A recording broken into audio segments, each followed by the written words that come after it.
के पहली स्लाइड की ओर ध्यान खींचते हैं। जो कि पलायन वेग यानी एस्केप वेलोसिटी के बारे में है। हाँ, इसका जो 3D विजुअल है ना, वो बहुत ही रोमांचक है।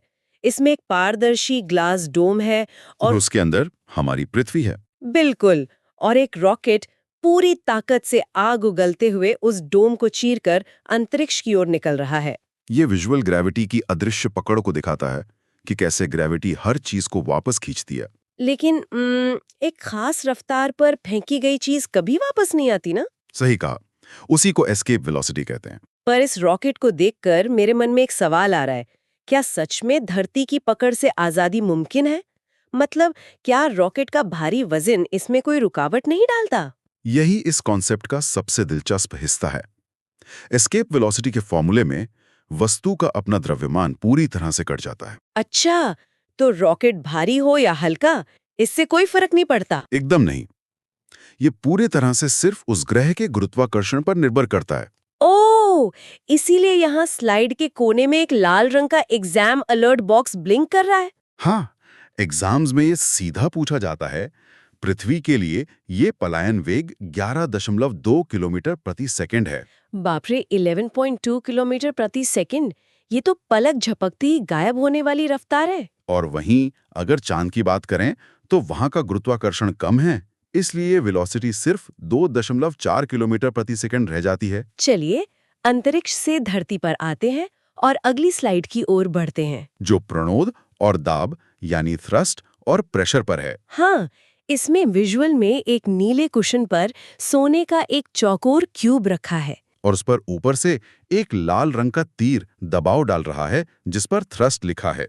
तो ये थ्रस्ट और आर्म फोर्स में क्या फर्क होता है? देखिए, फोर्स किसी भी दिशा में लग सकता है, लेकिन जब कोई फोर्स सतह के बिल्कुल लंबवत यानी 90 डिग्री के एंगल पर लगता है तो उसे थ्रस्ट कहते हैं। अच्छा, मतलब एकदम सीधा दबाव। हाँ, और जब हम इसी थ्रस्ट को उस एरिया से डिवाइड कर देते हैं जिस पर वो लग रहा है, तब हमें प्रेशर मिलता है। तो फॉर्मूला हुआ प्रेशर बराबर थ्रस्ट बटा एरिया।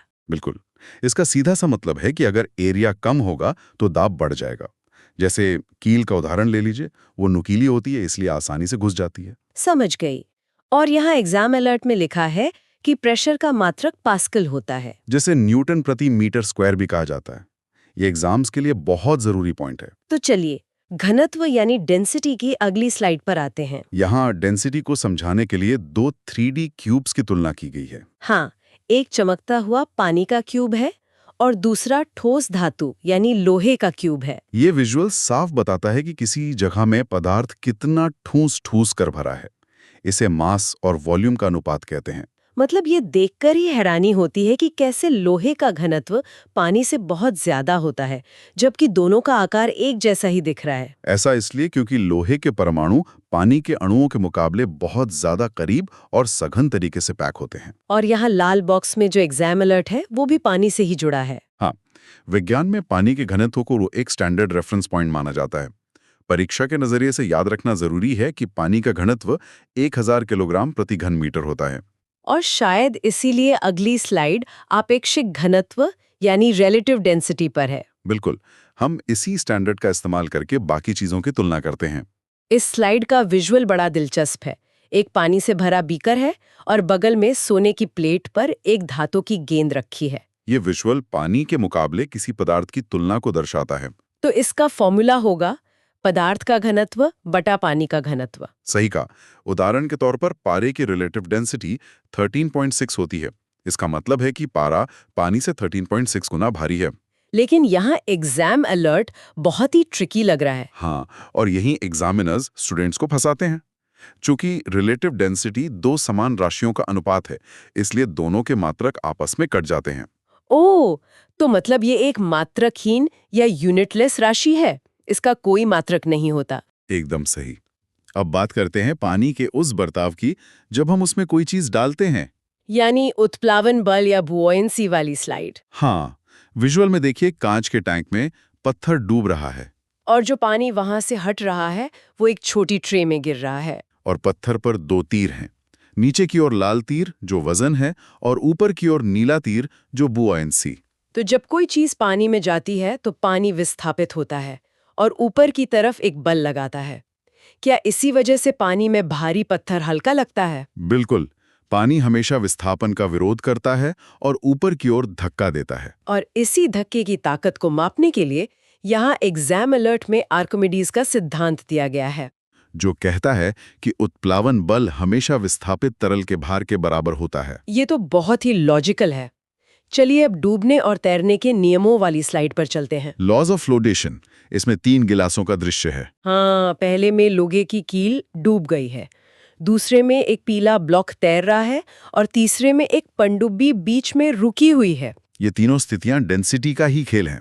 अगर वस्तु का घनत्व पानी से ज्यादा हो तो वो डूबेगी, जैसे लोहा। और अगर कम हो तो तैरेगी, जैसे लकड़ी का वो पीला ब्लॉक। और यदि भार उत्प्लावन बल से ज्यादा है तो चीज डूब ही जाएगी। पनडुब्बी अपना घनत्व पानी के बराबर कर लेती है, इसलिए वो सस्पेंडेड रहती है। लेकिन परीक्षा के नजरिए से यहाँ एक बहुत ही आम सवाल का एग्जाम अलर्ट है। लोहे की कील डूब जाती है पर लोहे का जहाज तैरता है। ये आकार और विस्थापन का कमाल है। जहाज अंदर से खोखला होता है और अपने आकार के कारण बहुत ज्यादा पानी विस्थापित करता है, जिससे उत्प्लावन बल बढ़ जाता है और वो तैरता रहता है।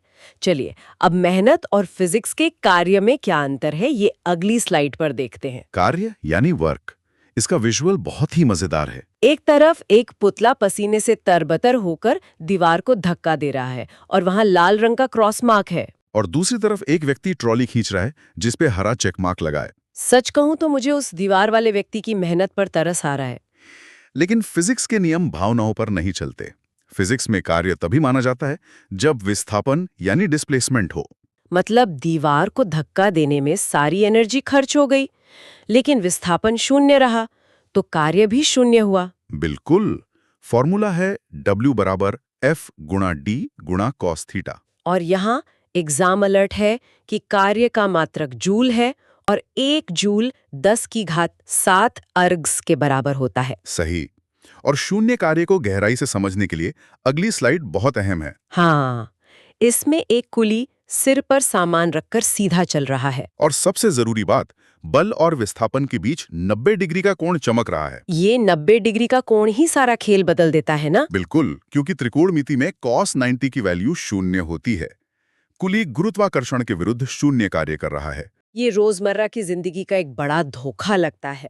और एग्जामिनर ये भी बताता है कि वृत्ताकार पथ में घूमने वाले सैटेलाइट्स का कार्य भी शून्य होता है, क्योंकि वहां भी गति और बल के बीच हमेशा 90 डिग्री का ही कोण होता है। अब कार्य के प्रकारों पर अगली स्लाइड देखते हैं। धनात्मक और ऋणात्मक कार्य, यानी पॉजिटिव और नेगेटिव वर्क। इस विजुअल में एक सुनहरी कार आगे बढ़ रही है, जो कि विस्थापन है। लेकिन पीछे की तरफ लाल तीर घर्षण यानी फ्रिक्शन दिखा रहे हैं। पॉजिटिव वर्क तब होता है जब जिधर बल लगे उधर ही विस्थापन हो, यानी थीटा 0 डिग्री। लेकिन नेगेटिव वर्क में बल और विस्थापन विपरीत दिशा में होते हैं, यानी थीटा 180 डिग्री। जैसे घर्षण हमेशा गति का विरोध करता है, इसलिए ये नेगेटिव वर्क है। और एग्जामिनर भी यही कहता है कि ब्रेक लगाने पर घर्षण बल द्वारा किया गया कार्य हमेशा ऋणात्मक होता है। अब रफ्तार की ताकत वाली स्लाइड पर आते हैं। गतिज ऊर्जा। हाँ, काइनेटिक एनर्जी। इसमें एक लाल क्रिकेट की गेंद बहुत तेज गति से उड़ती हुई जा रही है और उसके पीछे सुनहरी रेखाएं बनी हैं। गति के कारण वस्तु में जो ऊर्जा होती है वो गतिज ऊर्जा है। इसका फॉर्मूला ½ mv² है। इस तेज गेंद का विजुअल बहुत इम्पैक्टफुल है। और इसमें जो वेलोसिटी का स्क्वायर है वो बहुत खतरनाक है। अगर हम वेग 2 गुना कर दें तो ऊर्जा 4 गुना हो जाएगी। इसीलिए तेज रफ्तार इतनी प्रभावशाली होती है। और एग्जाम अलर्ट में वर्क एनर्जी थ्योरम का जिक्र है कि किए गए कार्य के बराबर ही गतिज ऊर्जा में परिवर्तन होता है। चलिए अब पोजीशन के खेल वाली स्लाइड की ओर बढ़ते हैं। स्थितिज ऊर्जा यानी पोटेंशियल एनर्जी। विजुअल में एक तनी हुई कमान और तीर है जिसमें ऊर्जा की चमक साफ दिख रही है। किसी वस्तु की स्थिति या आकार में बदलाव के कारण जो ऊर्जा स्टोर होती है वो स्थितिज ऊर्जा है। जैसे ये तनी हुई कमान या फिर किसी ऊंचे बांध में रुका हुआ पानी। सही कहा। इसका फॉर्मूला PE बराबर mgh है। और एग्जाम अलर्ट चेतावनी देता है कि ऊंचाई यानी h बढ़ने पर स्थितिज ऊर्जा लगातार बढ़ती है। इसी h से जुड़ा एक बहुत ही ट्रिकी सवाल अगली स्लाइड पर है। हाँ, लटकती हुई चेन का राज। इसमें एक मेज से सोने की भारी चेन आधी नीचे लटक रही है और एक गुलाबी बिंदु h/2 को दर्शा रहा है।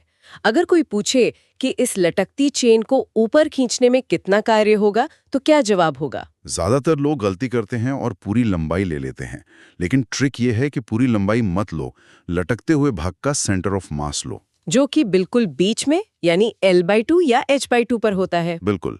इसलिए फॉर्मूला W बराबर M गुणा G गुणा H/2 हो जाता है। और एग्जाम अलर्ट में विशेष रूप से बताया गया है कि यह ग्रुप डी 2018 का बहुत ही प्रसिद्ध सवाल है। अब हम इस पूरे सिस्टम के सबसे बड़े नियम वाली स्लाइड पर आते हैं, ऊर्जा संरक्षण। Conservation of energy. यहाँ 3 चमकते हुए गोले A, B और C एक के बाद एक नीचे गिर रहे हैं। और उनके साथ पोटेंशियल और काइनेटिक एनर्जी के तीर लगातार बदल रहे हैं। ये नियम कहता है कि ऊर्जा न पैदा होती है न खत्म होती है, बस रूप बदलती है। जैसे सबसे टॉप पर केवल पोटेंशियल एनर्जी मैक्सिमम होती है और काइनेटिक 0। और बॉटम पर टकराने से ठीक पहले काइनेटिक एनर्जी मैक्सिमम हो जाती है और पोटेंशियल 0। लेकिन एग्जाम अलर्ट की सबसे अहम बात यह है कि हर बिंदु पर टोटल एनर्जी यानी पोटेंशियल और काइनेटिक का जोड़ हमेशा समान रहता है। अब काम करने की स्पीड वाली स्लाइड पर आते हैं, यानी शक्ति या पावर।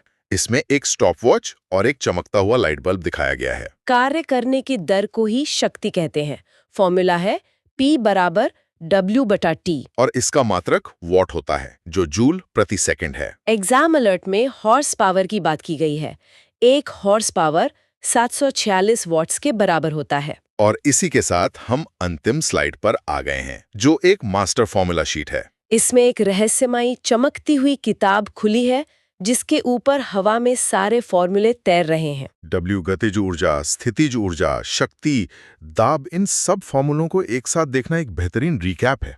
सच में इन सबको एक जगह देखकर काफी राहत महसूस होती है कि सब आपस में जुड़े हुए हैं। और यहाँ सबसे महत्वपूर्ण एग्जाम अलर्ट ये है कि कार्य और ऊर्जा दोनों का विमीय सूत्र एकदम समान है, जो कि mL² T-2 है। बिल्कुल। कार्य और ऊर्जा एक ही सिक्के के 2 पहलू हैं। इस डीप डाइव को समेटते हुए यही लगता है कि कैसे इन 3D विजुअल्स ने रटने वाले फॉर्मूलों को वास्तविक दुनिया के उदाहरणों में बदल दिया।